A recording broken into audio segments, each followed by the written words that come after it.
give unto the near of kin their rightful portion, as to the needy and the traveler of no fixed station. This will be best for those who seek God's very pleasure, and it is they who surely prosper.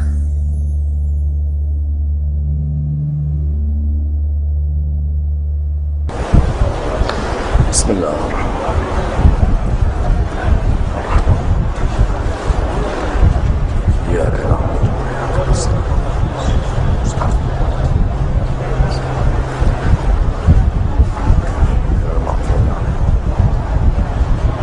رحم الله من قرأ سورة الفاتحة. بسم الله الرحمن الرحيم. اهدنا الصراط المستقيم صراط الذين أنعمت عليهم غير المغضوب عليهم ولا الضالين. بسم الله الرحمن الرحيم. الحمد لله رب العالمين، والصلاة والسلام على سيدنا وعظيمنا وحبيب قلوبنا وشفيع نفوسنا أبي القاسم محمد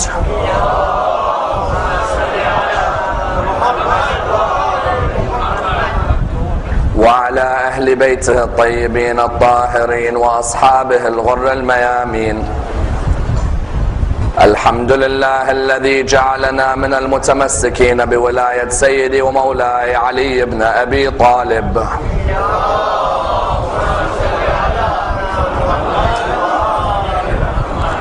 الحمد لله الذي هدانا لهذا وما كنا لنهتدي لولا أن هدانا الله. أما بعد، يقول الله في كتابه الكريم: بسم الله الرحمن الرحيم. قل لا أسألكم عليه أجرا إلا المودة في القربى. The first of our loud salawat in honor of Rasulullah Muhammad sallallahu alayhi wa alihi wa sallam.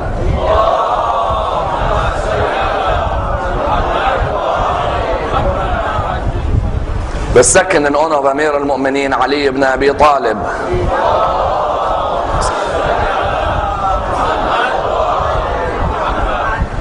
The third, with your loudest voices, in honor of the Imam of our time, Imam Sahib al-Asr wal-Zaman.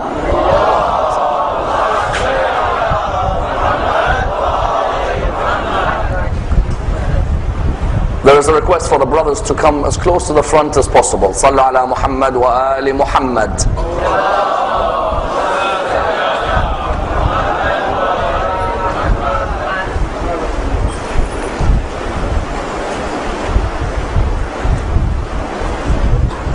Respected scholars, brothers and sisters, Assalamu alaikum wa rahmatullah wa barakatuh. The Holy Prophet Muhammad sallallahu alayhi wa alihi wa sallam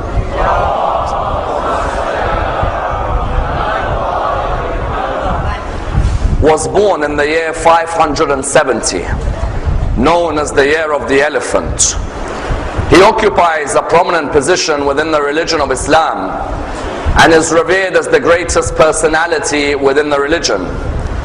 A man whose life has to be examined in depth, for there are many lessons to be learnt and indeed many examples to be derived. And indeed a man whose biography has been unfortunately very much undervalued and indeed very much underestimated. Therefore it is vital that we discuss his biography from the day that he was born until the day he died, in order that we are able to, number one, take as many practical lessons from his life and apply them into our own lives, and then number two, remove any misconceptions that surround his biography. For there was a period in medieval Europe when he was seen as being the devil incarnate, or he was seen as being the false Messiah, or he was seen as being the Antichrist.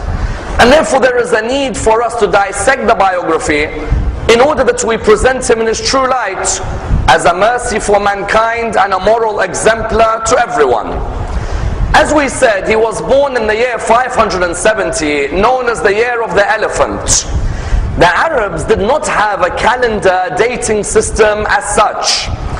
The Arabs, what they used to do, they used to look at what was the important event in that particular year, and then give the name towards the year. As in, for example, if there was a famous personality who died, they would name the year after that personality. Or if there was a war that took place, they would name, for example, the year after that war. The year within which the Prophet was born was called Am al-Fil, the year of the elephant, because of an incident that took place involving an army of elephants. Because what you had at the time, you had within Arabia people who used to go and visit the Kaaba. In Yemen, there was a church which was built by an Ethiopian man by the name of Abraha.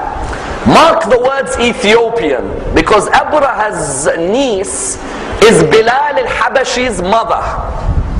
Abraha's niece, later on when she's caught as a prisoner, she gets married within one of the Arabian tribes and she gives birth to a son by the name of Bilal. Hence, when Bilal is known as of the people of Habash, it's because his mother's uncle was this Abraha, who was an Ethiopian but was the governor of Yemen. Abraha had always been envious of the fact that there were people who would go towards the Kaaba but not come towards his church in Yemen. He had tried to send emissaries and ambassadors to go towards the Kaaba and to try and tell the Arabs that, listen, leave your place of worship because your place has been polluted. Originally you are people of Abraham, but now you worship idols. It's better that all of you come to my church in Yemen and make my church the main center of the area. When he had sent one of his emissaries, when he noticed that the emissaries were not successful, the narrations tell us that he decided it's better for him to take his army and march into the Kaaba and to take an army of elephants. Hence, within the religion of Islam, you have a chapter called Surah Al-Fil, chapter 105 of the Quran. And the chapter begins, Bismillah ar-Rahman ar-Rahim. Alam tara kayfa fa'ala rabbuka bi ashabil fil. Have you not seen how your Lord dealt with the people of the elephant? Because when Abraha came, he came with elephants. There was only a few elephants that he bought. But as we know, elephants are of a size that there only needs to be a few for them to capture your attention. When he came towards Arabia, he came with these elephants, and there were people who definitely were scared. That's why the main person who counteracted him was who? Was Abdul Muttalib, the grandfather of the Prophet. Abdul Muttalib told the people, number one, go and hide in the desert hills. So they went to hide in the desert hills. Then Abdul Muttalib was chosen by the people to go and meet Abraha.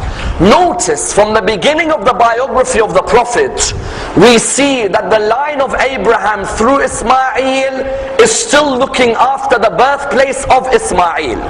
Yesterday we said in Genesis chapter 17 verse 18 to 20, God promised Abraham that in the line of Ismail there will be 12 princes who are part of a fruitful generation. Abdul Muttalib, what did he do? Abdul Muttalib at this moment came to Abraha. He entered Abraha's tent. Abraha was sitting down. When he entered the tent, Abraha looked at him. He saw quite an imposing figure. He then said to him, sit down. And he said to him, what is it that you want? He said, I want my camels. He said, sorry? He said, I want my camels. You took my camels. I want my camels returned back to me. He looked at him and he said, you know, when you entered my tent, I had a lot of respect for you. But now I've lost all that respect. Abdul Muttalib said, why? He said, when you entered my tent, I thought this is a man who will want his black cube known as the Kaaba protected. Instead, all you want is the camels? He said, that house has a Lord for its own to protect it. And I am the protector of my lot of camels. I want my 200 camels being given back to me. He said to him, get out, get out. There's no agreement between us. Abdul Muttalib came back a second time to try and persuade him. Again, Abraha wouldn't agree. Abraha decided he'll take his elephant and most of the narrations indicate another 6 or 7 elephants, and marched towards the Kaaba. They marched towards the Kaaba, and the Quran put it quite beautifully. When the Quran said, أَلَمْ تَرَ كَيْفَ فَعَلَ رَبُّكَ بِأَصْحَابِ الْفِيلِ أَلَمْ يَجْعَلْ كَيْدَهُمْ بِتَضْلِيلٍ وَأَرْسَلَ عَلَيْهِمْ طَيْرًا أَبَابِيلَ تَرْمِيهِمْ. You all see that what Allah subhanahu wa ta'ala, what did He do? He ensured that if you plan and I plan, I'm the greatest of planners. These elephants were coming. They were ready to bring their victory. The narration stated very clearly that some birds with these stones pelted them until the opposition army was defeated. In other words, Rasulullah, the year that he was born, the Arabs hadn't begun the Hijrah calendar. We know the Hijrah calendar began after what? The Hijrah calendar after the Prophet migrated from Mecca to Medina. Then you had 1AH, 2AH, 3AH, 4AH. Before that, what did you have? Years according to incidents.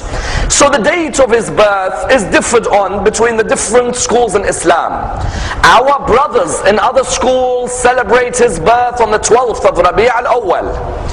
We celebrate his birth on the 17th of Rabi' al-Awwal. It is vital that this isn't a cause of friction between us. Why? Sayyid al-Khumaini, may Allah bless his soul, used to stress on this week being a week of unity between Muslims. Because all of us are sharing a common denominator, and that is the life of our Prophet. It should be a case where on the 12th of Rabi' al-Awwal our mosques go, or our imams go to the mosques of our brothers and celebrate with them. And on the 17th our brothers are welcomed into our mosques to celebrate with us. There is a difference of opinion, and in the historical research you'll find, I think barring Shaykh al-Kulaini, most of the others will say that he was born on the 17th of Rabi' al-Awwal. It wasn't an easy first few years for him. Imagine in your first few years your father passes away, according to some narrations only a few months into his life. His father Abdullah passes away, and therefore Rasulullah is born an orphan. Hence the Quran saying أَلَمْ يَجِدْكَ يَتِيمًا فَآوَى. When the Quran says أَلَمْ يَجِدْكَ يَتِيمًا فَآوَى, what does it mean? It means, did we not find you an orphan? The Prophet, when he was born an orphan. His mother Amina was alive, but his father Abdullah had passed away. And his mother Amina did what most Arabs do to their babies at the time. If you were of the noble aristocracy of Mecca, what would you do to your baby? After 8 days of the birth of your baby, the Meccan aristocrats would take their babies to the desert, so that their babies are suckled and breastfed by a wet nurse in the desert. Someone asks why, as in Amina is his mother, why can't she suckle him? Why does she have to take him to the desert? There were a number of reasons the Arabs would take their babies to the deserts, and especially the aristocrats. If you were poor, it wasn't that easy. But if you were an aristocrat, you take your baby to the desert for a number of reasons. Number one, and please understand these reasons, because they have a major role on the upbringing and the psyche of the Prophet. The first reason, it allows you to grow up in an environment where you are independent and you are a free thinker for the first few years of your life. What do we mean? We mean in the desert there isn't buildings and there isn't all of these forests surrounding you and lots of humans and shops and markets and trade. In the desert it's open. You can sit there and look at the creation and reflect upon your own creation. Reflect upon your own meaning in life. Reflect upon your own role. The Arabs who would send their babies to have their first 8 or 10 years in the desert would want that baby to be living in a world where they grow up as a child who is not told what to think, but is rather shown how to think. The first reason they take him there is that. The second reason is because Mecca's climate wasn't a healthy climate for children, both in terms of what they saw and what they breathed. Imagine you're a child growing up in a climate where you see baby girls being buried alive. Is that a good start to your life? Or you see people performing tawaf of the Kaaba, circumambulating the Kaaba naked. The Arabs used to go around the Kaaba and tawaf naked. Because they said God created us free, so there's no need for clothes. Clothes are impure. Let's go and circumambulate his house like how he created us, completely in the nude. The Prophet, his mother Amina, wanted him to be growing up where? Grow up in the desert, so he doesn't see this. Number 3, because Mecca's wind and air, as I said, it was hot, it was unhealthy, there were pests and epidemics. So his mother Amina did what? She made sure that he was sent there. The first lady to have breastfed him, and most narrations say 2. The first one, and both of them were chosen by who? By Abdul Muttalib, his grandfather. The first one to have breastfed him was Thuwayba, the servant of his uncle Abu Lahab. Remember Abu Lahab, before the Prophet announced his prophethood, used to love the Prophet, because he used to see him as his younger brother's son. Abdullah is Abu Lahab's younger brother, isn't he? So he used to see him as his younger brother's son. So first Amina asked Abdul Muttalib. Abdul Muttalib said Thuwayba. Thuwayba also suckled Hamza, because Rasulullah and Hamza's ages are very similar. And that's why when Rasulullah was one day told to marry Hamza's daughter, he said, we cannot, because in Islamic law we suckled from the same wet nurse. Then number 2, Abdul Muttalib chose who? He chose Halima Sa'diyah. Halima Sa'diyah was a pious, God-fearing lady. Abdul Muttalib chose her as the one who would suckle the Prophet. And she herself would say that I saw vast riches and goodness affect my life the moment I started to suckle the Prophet. Some narrations in Islamic history try and tell us that when the Prophet was with Halima, as a 2-year-old, he remembered. Mark the words, he remembered. It's quite interesting. As a 2-year-old, he remembered he was sitting down one day, 2 men came, opened his chest, gave him a heart transplant, because there was the black dot of shaitan on his heart, then put a new heart in, and that was the pure Muhammad after that day. We of course differ with this idea. As in, number 1, if I have the dot of shaitan, it's not on my physical heart. The dot of shaitan, is the meaning is meant to be on my nafs, isn't it? So I don't need a heart change. Number 2, the Prophet was born with this purity. He did not need people to come and open him up, have an operation, and then move on. For the Quran would later say, Alam nashrah laka sadrak. We are the ones who expanded that breast which was able to take in knowledge. Therefore, some narrations try to say Halima saw this in the Prophet. We differ with this. Halima twice went back to Amina, the mother of the Prophet, and said to him, do you want to take him back in Mecca? Amina twice replied back to her, oh Halima, keep him there, because I see diseases and epidemics which will affect him. And therefore some people ask the question, if God loves Muhammad so much, why let him have such a difficult beginning as an orphan? As in, why doesn't God allow him to have a natural beginning like everybody else, a father and a mother? When the Imam was asked this question, he replied, God wanted to ensure nobody protected and brought up Muhammad but himself. He wanted to oversee that the Prophet would not show obedience to anybody, even from his early life, except himself. Sometimes your parents may sway you one way or the other, even though his parents were loyal believers in God's message. The Imam said he wanted that God is the one who oversaw his development.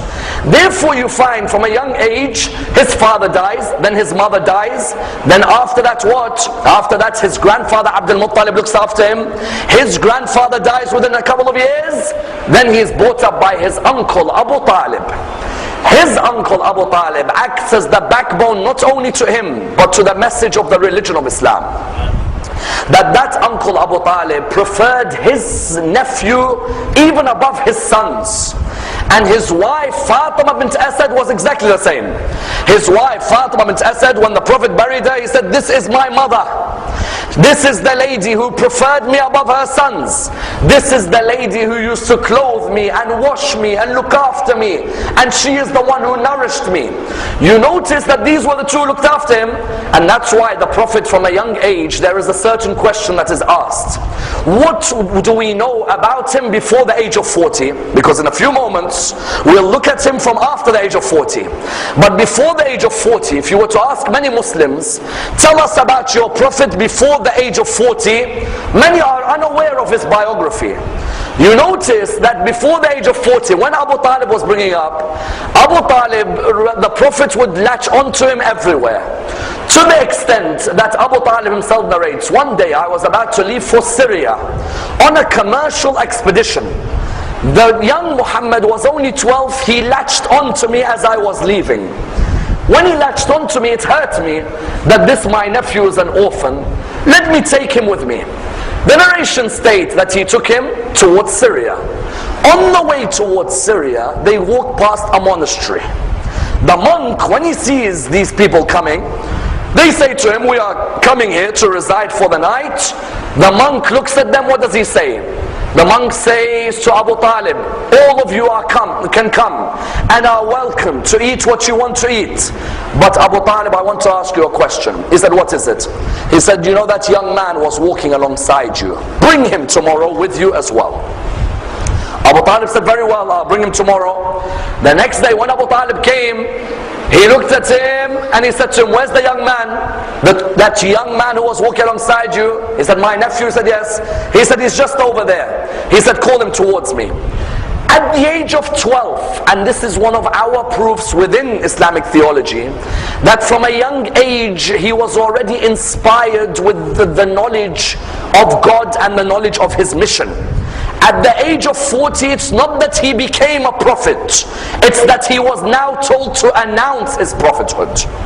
Before that he knew, because when that monk comes and he sees him, he says to him, in the name of Allat and Uzza. As soon as the Prophet heard this, he said to him, do not bring those names in front of me. Those are the most detested names to me. They were the idols of Quraysh. Then the monk said, I want to give you some sadaqah. He said, we do not accept sadaqah. Then he said to him, can I see the mark between your shoulders? He allowed him to see the mark between the shoulders. He looked at Abu Talib. He said, Abu Talib, if you did not know already, because Abu Talib is already knowing, if you did not know already, then know that this young man is what? Know that this young man is the prophet who Jesus spoke about and who Moses spoke about. And beware of the enemies that he's going to face. And he at that moment said to him, Abu Talib said, how did you know? He said, forget these signs. When you were walking and Muhammad was next to you, I saw every tree bow down after Muhammad left it. Therefore, what do you have? You have from a young age at the age of 12.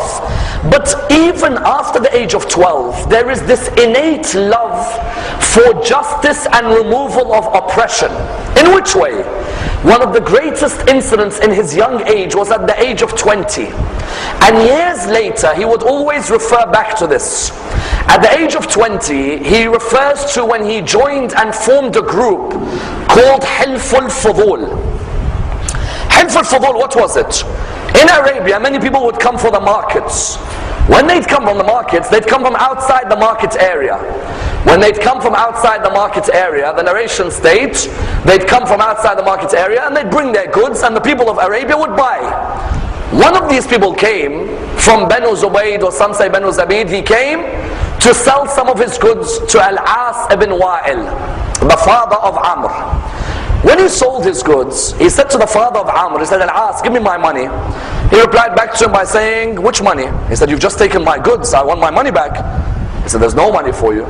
And you're a stranger in our land, you're not going to get your money back. And I'm one of the aristocrats of Arabia, so you might as well forget about it. This person, what did he do? He was so enraged, he went on one of the mountains in Arabia and he said, O people of Arabia, I have come as a stranger to your land and I have been involved in a business transaction and none of you have sought to help me when this man has taken my rights. At least one of you speak up. A 20-year-old called Muhammad speaks up for him. He gets up and he says, it is unjust for us to be like this with a person who is a guest in our location. And secondly, in a business transaction, how can we be unjust when the goods have been sold? Let us form a league which looks after the rights of business employees, and let us form a league which protects transactions within the Arabian state. How old was he? Remember, he wasn't old, he was 20. There is still no announcement of his prophethood. But from that young age, the first sign people noticed of him, a man who speaks out against injustice. We in 2011, the first example we take of him, how many of us speak out against injustice, be the injustice against Muslims or non-Muslims? Our Prophet didn't look at that man and say, well, that man is not a Muslim, so I'm not going to speak up what's right. Whenever we see any oppression anywhere in the world, we must speak out against that oppression. Because our Prophet from his young age taught us this. This is number one. Number two, not only at the age of 20 did he achieve this, later on he achieved two attributes which the Arabs would honor him for. They gave him the title As-Sadiq and Al-Amin, the truthful and the trustworthy. Notice that the Arabs didn't know he was a prophet, nor did they receive any book from him, but they were concerned with his ethics as a human being. You know, when the Kaaba was affected by a flood, the Kaaba was damaged. They needed to put back Hajar al-Aswad. You know the black stone in the Kaaba?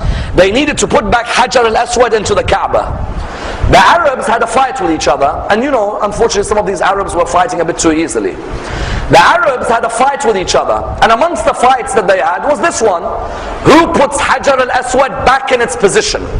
One tribe said we should put it back, another says we should put it back, a third says we should put it back, a fourth says we. They said, okay, let's do this. The man who walks in next into this meeting, he will be the one who chooses which tribe puts it back. As soon as he walked in, they didn't say Muhammad has walked in. They said As-Sadiq Al-Amin has walked in. The focus wasn't on the name.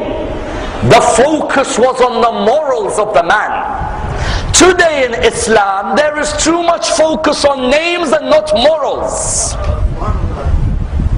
When he began his mission, before he began, you can't just come out in front of people and say, people, I am a prophet, follow me. No. You need to have attributes where for 40 years no one can find a black dot on you. A human being has a funny way about themselves. Do you know what we do as humans? If you give us a white piece of paper and there's a black dot in the middle, and you ask us, what's on that paper? We'll say a black dot. None of us will focus on the white, will we? We love to focus on the dot. Even if there is so much white about someone's character, all we can remember is the black dot. Whereas the Prophet did not allow them to point at one black dot. Sadiq, Amin. When he therefore came to announce his prophethood, he came to them and used this. He said, did you not call me As-Sadiq? Did you not call me Al-Amin? When Hajar al-Aswad was to be placed, was I not the one who said, oh, four tribes, why'd you fight each other? One of you holds one part of the cloth, another holds the second, a third holds the third, a fourth holds the fourth.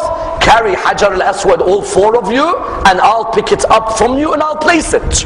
When he announced his prophethood at the age of 40, the question arises, what was the aim of his prophethood? The aim was nothing more but allowing mankind to meditate and reflect on their existence, in order that after meditation and reflection, mankind not only had respect for themselves, but they had respect for other creations of God as well. That's it. We made our Prophet's religion complicated, whereas his mission from the beginning was a mission which was simple. Arabians were in Jahiliyyah. If any society is stagnant, it means it's a society which doesn't reflect. And when the human doesn't reflect, then he is the cause of a virus in his society. When the Prophet began his mission, did he begin by saying, all of you pray namaz right now? Did he say, all of you, Shahr Ramadan, fast, fast? All of you, keep a bed. All of you wear hijab. He began first by saying, mankind, reflect on your existence. Have an hour of reflection, it's greater than 70 years of dry worship. Today's Islam is too dogmatic. It is too focused on halal, haram, halal, haram, halal, haram, wajib, makruh, halal, haram. You're looking at them and you say, this is what Muhammad bought? No. The Prophet began his mission, and the first part of the mission was what? A true human is one who is reflecting on their role in this world. The moment they reflect, everything else will fall into place. Today's Muslims, we focus on the jigsaw pieces, we've forgotten the puzzle. Notice Miqdad, what does he say? He says those early days in Islam, what were we doing? He says in those early days in Islam, I heard the Prophet through, for example, one hadith saying, I heard the Prophet saying an hour of reflection is greater than a year of worship. And then I heard Ibn Abbas say, the Prophet said, an hour of reflection is greater than 7 years of worship. Then I heard another companion say, an hour of reflection is greater than 70 years of worship. So I said, I'm going to go to the Prophet and ask him, how in one hadith are you telling the people an hour of reflection is greater than a year? In a second you're saying an hour of reflection is greater than 7 years of worship. In a third you're saying an hour of reflection is greater than 70 years of worship. When he told the Prophet said, Miqdad, come with me. Let's ask the first person. They asked the first person, how do you reflect? He said, I look at the creations of the heavens and the earth, and I think to myself, these cannot have come by an accident. The Prophet said, his 1 hour of reflection is greater than a year of worship. Then they went to the second. They said to him, how do you reflect? He replied by saying what? I think about the day of judgment and the questions I'm going to be asked about what I did in public, but what I did in private as well. Rasul said his 1 hour of worship is greater than 7 years of, his 1 hour is greater than 7 years of worship. Then he went to the third. How do you reflect? The third said, I'm going to be very frank with you. I think about hellfire and I get scared. His 1 hour of reflection is greater than 70 years of worship. Because the moment you think about that, it will make you change your ways quite quickly. The origin of the religion was what? The Prophet began first by saying, 1 hour of reflection in this religion is greater than 70 years of dry worship. You can fast and pray and fast and pray and fast and pray. But if you fast for 30 days in the year, but the other 335, you're not reflecting on your life, on your role, on your meaning, on your objectives, then you haven't understood the true message of the religion of Islam. Then after that, the moment you reflect on your creation, that you were one day insignificant, you weren't worth mentioning, you came from something where if you look at it you are disgusted, then you'll look around those around you and you'll say, if I am so low, then why am I so arrogant to those who are around me? That's why when he began his mission, first at the age of 40, he asked people to reflect on their existence. Then he said, now that you've reflected, the first area I want you to remove is the area of racism in your society. Why? Because he knew when the human reflects, there'll never be a racist human being. Because what am I? Yes, because I'm a certain color, I'm better than another human. No, we were both sons of Adam, created from dust. You found that the first part of his biography was he spoke out against racism of any type. As in, how did Bilal come to Islam? Bilal came to Islam when one day he saw Ammar ibn Yasir was captured.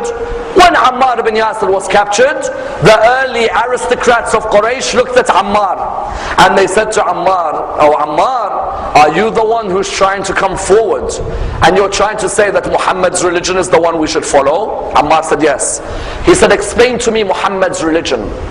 He replied by saying, the Prophet talks of one God, and that God is one who is merciful to his creation.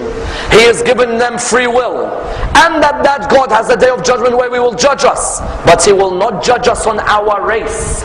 He'll judge us on our consciousness of his presence. Bilal was standing there, he was a slave. At that moment, Bilal, one of the people said, Bilal, torture Ammar. Bilal said no. He said, what?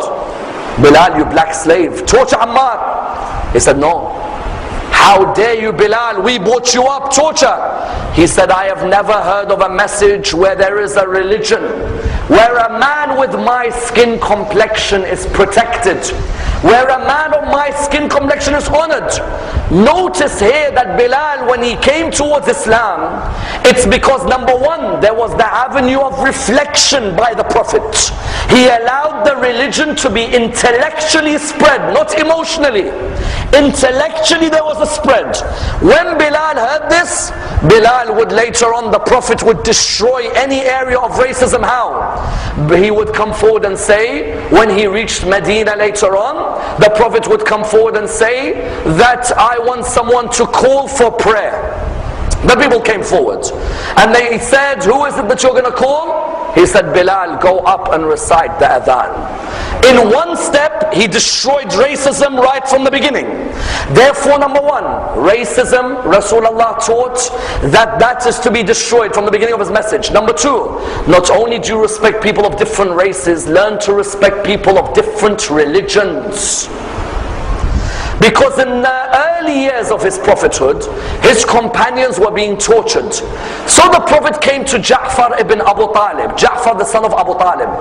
He said to him, Ja'far, go to Abyssinia, leave with the companions.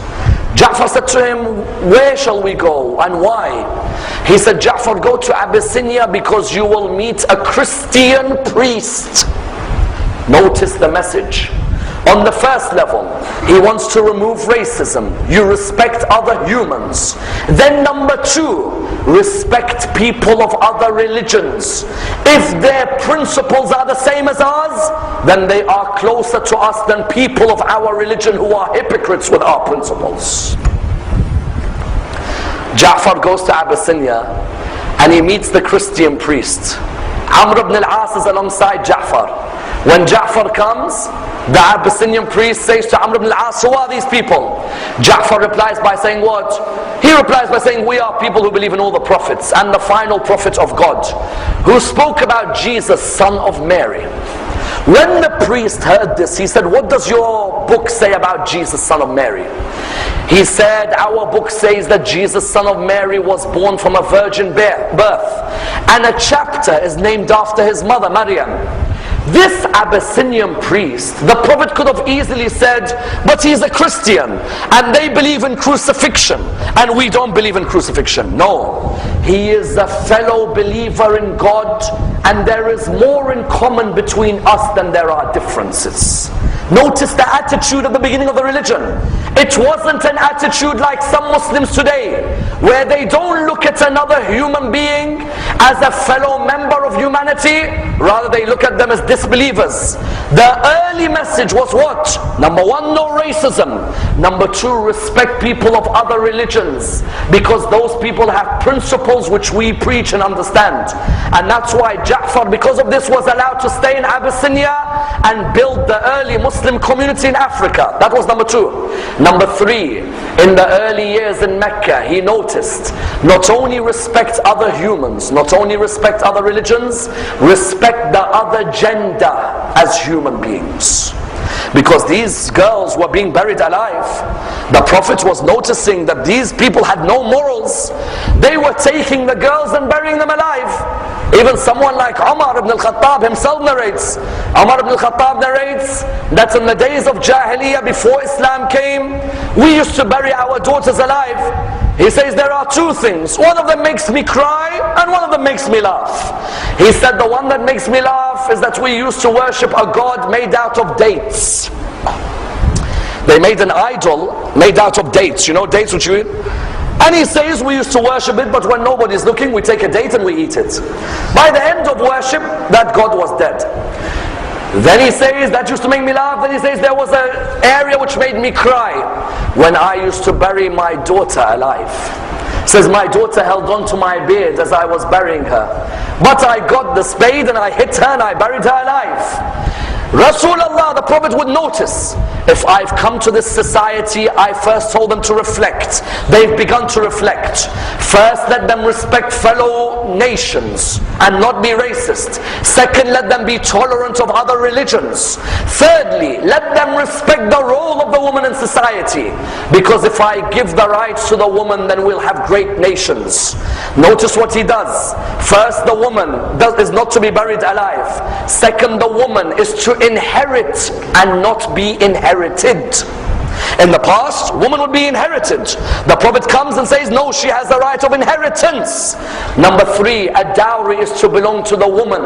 In the days of Arabian Jahiliyyah, the dowry goes to the father of the girl, not the girl. When he came, he said the dowry goes to the girl herself. Number four, heaven lies underneath the feet of a woman. Heaven lies underneath the feet of the mother. When the Prophet, one day, a Jewish young man becomes Muslim, he comes to the Prophet. He says, "O Prophet of God, my mother is Jewish, but I am a Muslim. How do I treat her now that I've become a Muslim?" The Prophet said, "You treat her better than you used to treat her before." He went home, he started doing all the chores. His mother looked at him. She said, "Ever since you became a Muslim, you behave like this. Why?" He said, "My Prophet tells me heaven lies under your feet." She said, "If this is what the Prophet preaches, then I want to join the religion of this Prophet." That was then number four. Then number five, as part of his moral system, even his enemies would respect him, in the idea that many of them would keep their trusts with him. On the night that he left Mecca, 13 years he was in Mecca, 10 years he was in Medina. On the night that he left Mecca, he left Ali ibn Abi Talib behind to sleep in his bed. Was that the only role of Ali ibn Abi Talib? No. Ali ibn Abi Talib had a second role. "O Ali, after you have left my bed, the next day, return the trusts of my enemies that they entrusted with me." Imagine the enemies of Quraysh would say to the Prophet Muhammad, "We don't believe in you, we hate you, we think you're crazy. Do you mind looking after our gold necklace for us?" Because it was an ethical trait where even though the person is my enemy, I as a prophet of God have not come to make enemies. If I can show that I am trustworthy, let my enemies deposit with me. Therefore, after Mecca 13 years, he moved on to Medina. And the fifth important area when he left after 13 years, at the age of 53, when he went to Medina, when they fought him in his battles, many people would come and say, "Muhammad spread his religion by the sword." Whereas the reality is those battles that occurred were defensive battles and they were not offensive. If they were offensive, then you could say that he spread the religion by the sword. Whereas on the contrary, they were what? They were defensive battles. Were they defensive battles to protect Muslims only? No. The Quran came forward in chapter 22, verse 39 to 40, saying what? "Were it not for us telling our Prophet to come out and protect himself, there would not be a single church, synagogue or mosque in existence in Arabia." I ask you, if this Prophet came to spread his religion by the sword, why is the Quran talking about churches and synagogues? Chapter 22, verse 39 to 40. "Were it not for our Prophet defending himself, there wouldn't be a single church, synagogue or mosque." The reason is Islam was trying to say, when we are defending ourselves in Medina, we are looking to defend every single area of worship which says there is only one God. It's not just for us. The Quran would come with a statement. "Say, O people of the book, قُلْ يَا أَهْلَ الْكِتَابِ تَعَالَوْا." O people of the book, O Jews, O Christians, come. We don't want to fight you. Muhammad's original message was, we don't want to fight the people of the book. O people of the book, come to a joint word between us and you. Chapter 3, verse 64. That we will only worship one God, we will not put partners to God, and we will not take lawgivers besides God. After those early battles, you even notice a focus in his message on education. That after the battle of Badr, when he takes those prisoners, some of his companions say to him quite recklessly, "Let's kill them." He says, "No. Let's treat them with the best of treatment and let's say to them something." They say, "What is it?" He says, "We will ransom them if they teach 10 of our people how to read and write." From the beginning, it was a message in Medina on a focus on education. Seek knowledge from the cradle to the grave. Today's Muslims seek knowledge from the cradle till marriage. After that, become lazy. Seek knowledge from the cradle to the grave. Read until the final moments of your life. The value of a believer is what? Is their knowledge, is their wisdom. You notice, what does he do? He doesn't want the prisoners tortured. No. If you can teach reading and writing, then these are the basis of a great society. Then after that, in establishing himself as the head of the state in Medina, does he say the Jews should be kicked out or the Christians should be kicked out? No, he forms a constitution called the Constitution of Medina. The Jews will worship in their synagogues, the Christians will worship in their churches, and the Muslims will worship in their mosques. There is nothing wrong with having a society of multi-religious dimensions. And even after that in Medina, when he is ordered by his Lord to go to Mecca, he hasn't returned to Mecca since he was expelled. When he returns to Mecca, his companions say, let's go back and fight those Meccans. He says, no, we will conduct a peace treaty with them. His companions say to him, what do you mean peace treaty? Surely it is our chance to destroy these people's lives, to finish them like they tortured us, like they finished us, they killed us. The Prophet said, no, let's have a peace treaty with them and allow them to be opened up to the mercy of the religion of Islam. And that's why, do you know when the Prophet opened Mecca, he taught us an ethical lesson, like the ethics of removing racism, like the ethics of respecting other religions, like the ethics of respecting the other gender. He taught us the ethical lesson by the name of forgiveness. Many Muslims find it hard to forgive today. A person who wrongs me, or a person I see committing wrong, I find it hard to forgive them. You tell them, but the years have gone. Maybe the person changed. Maybe the person repented. No, I saw the person do this, or the person said this, and I'll never forgive them. Whereas their Prophet was the most forgiving of men. When Mecca was opened, there were two men who came towards him, who he forgave, who me and you would never forgive. The first of them was Wahshi, the man who mutilated the body of his uncle Hamza. Imagine your uncle who brought you up alongside Abu Talib. You saw his body mutilated by this man. To the extent, do you know what Hind, the mother of Muawiyah, did? She cut so many pieces of Hamza's body, she made a necklace for herself. And this Wahshi ripped Hamza's chest apart. When Mecca was opened, Wahshi, Abu Sufyan, Hind, people like Habbar ibn al-Aswad, they thought to themselves, we're never going to get forgiven by Muhammad. Muhammad's going to enter Mecca and he's going to execute us for what we did.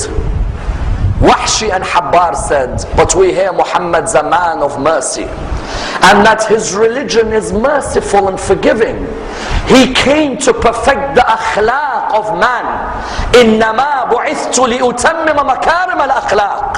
I have come to perfect the morals of mankind. So they said, let us go and approach him. Wahshi went to him. When Wahshi came, he said, O Prophet of God, forgive me. I was in the days of ignorance. I didn't know about the message of Islam. I heard rumors, but it weren't true. O Prophet of God, forgive me for what has happened. And the reply was, O Wahshi, you are forgiven. Now leave this area. Then Al-Habbar ibn al-Aswad came. Do you know what Al-Habbar ibn al-Aswad did? The Prophet, one of his daughters, or in some narrations stepdaughter Zainab, she was pregnant. She was meant to go towards Medina. Al-Habbar wanted her to miscarry. So on her way towards Medina, he came and scared her in a way where she ended up miscarrying her child. When the Prophet heard this, he was saddened. When he opened Mecca, Al-Habbar came and he said, O Prophet of God, I am the cause of the miscarriage of your grandchild. I scared your daughter in a way where I caused her to miscarry her child, but I was ignorant. They deceived me about your behavior and your character. When I see you now, I see a man of morals. Please allow me to be forgiven. The Prophet, if it was me and you, and someone hurt us in this way, would we forgive them? Ask Ask yourself as Muslims today, how forgiving are we of our brothers, our sisters, our aunties, our uncles, our grandparents, our cousins? Whereas our Prophet came and taught even this man who caused my daughter to miscarry, he told him, you are forgiven by Allah subhanahu wa ta'ala. Do not worry over what you have done. And that's why his focus would also be that the basis of a great community is all of these ethics of tolerance and patience and forgiveness, especially patience. You think as Muslims today, we have to be patient? We take it from him. Some of us have to be patient in our marriages. Some of us have to be patient with our children. You find he had to be patient with his marriages and with his children. With his marriages, would you believe he had married a lady by the name of Shamba? This Shamba, the narration says she was called Shamba, the daughter of Amr al-Ghaffariya. This Shamba, when she saw his son Ibrahim die, we know he had Qasim, Abdullah, Tahir and Ibrahim. You know, when she saw his son Ibrahim die, she was his wife. She saw his son die. She looked at him. She said, if you're really a prophet of God, God would not have caused your son to die. I'm leaving you. And she left. Do you know how much patience you have to have when you're married to someone and they talk like that to you? For you to tolerate. But he was patient. He had another wife by the name of Malika. This Malika heard some people say, your dad, the cause of his death was Muhammad. She said, take all your possessions. She left. Sometimes in our lives we say, look what we face. Your prophet had to face more. Your own prophet had to face more. But he used to say, patience is to faith like the head is to the body. There can be no body without a head, and there can be no faith without patience. Even he had to see a loss of his children. His son Ibrahim died, his son Qasim died, his son Abdullah died. Some of us today say, how comes our children died? How comes my friend's children died? When we say Rasulullah is an uswa, an example, is because everything that we face, the Prophet faced in his life as well. And that's why before he died, he did what any great leader will do. He made it clear to his people that even though I am dying, I will first ensure that I leave behind guidance for you. He left behind guidance on the day of Ghadir when he raised the hand of Ali.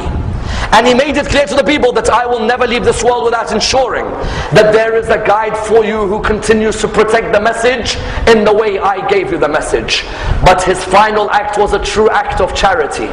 His final act was, in Islam, as causing a smile for a fellow human is an act of charity. When his daughter Fatima came towards him when he was dying, there is a narration which states that first she cried, then she smiled. In this one act, the Prophet was showing us that from the beginning of my life until the end, ethics and morality was the message of my biography. When Fatima turned around, they said to Fatima, you cried and you laughed? She said, I cried because he told me he is about to pass away. But then I smiled because he told me I will be the first of his family to join him. Notice from the beginning until the end, the man was a man who brought a smile into the life of humanity and left with a smile. And that's why until today, as a conclusion, it's not only Islam that respects him but others. Guru Nanak believed Muhammad was an agent of Brahman.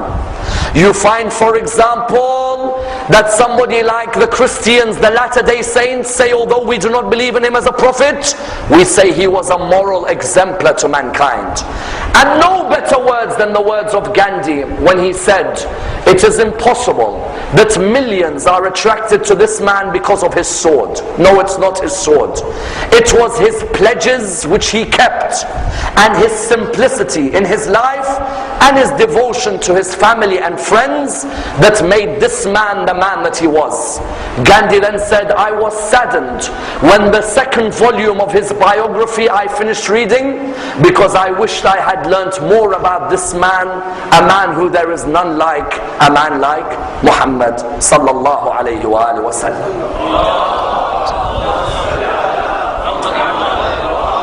Let us raise our hands and pray to Allah subhanahu wa ta'ala to raise us with Muhammad and Al Muhammad, to allow us to implement the lessons from his biography, and to allow us to receive his intercession in this world and the hereafter. Inshallah, tomorrow we will continue with the biography of Imam Ali ibn Abi Talib. Wassalamu alaikum wa rahmatullah wa barakatuh.